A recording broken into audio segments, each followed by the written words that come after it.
Okey, Assalamualaikum semua. Hari ni saya ada projek sikit.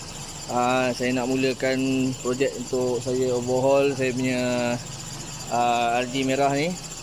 Okey, mula-mula saya dah panaskan sikit enjin. Lebih kurang 2 minit macam tu. So sekarang saya dah keluarkan dia punya minyak hitam lah. So saya nak tunggu dia keluar habis dulu.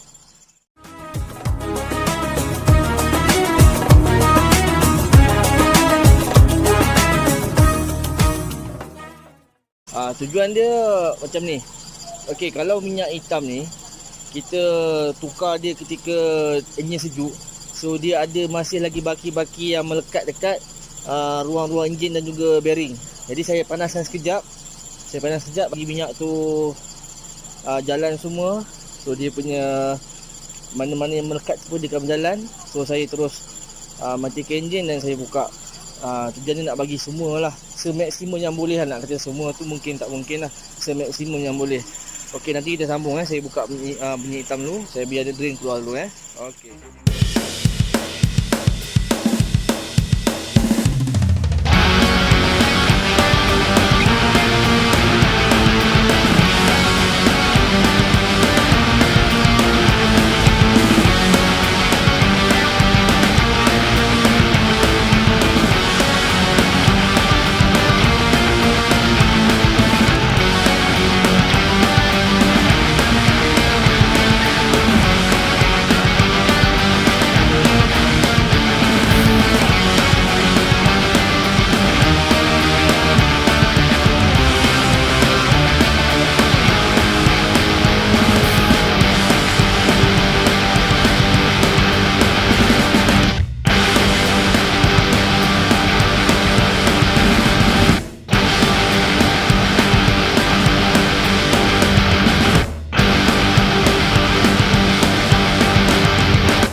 ya.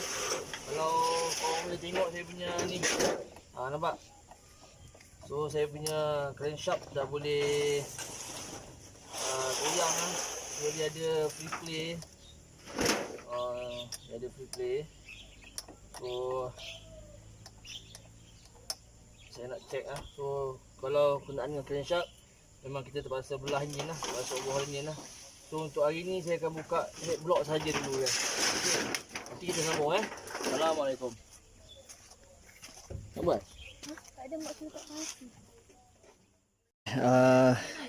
Enjin saya dah bawa turun. Tak sempat lah nak rakam tadi guys. Saya bawa turun, anak saya tolong sikit. Saya tahan enjin tu dekat bawah menggunakan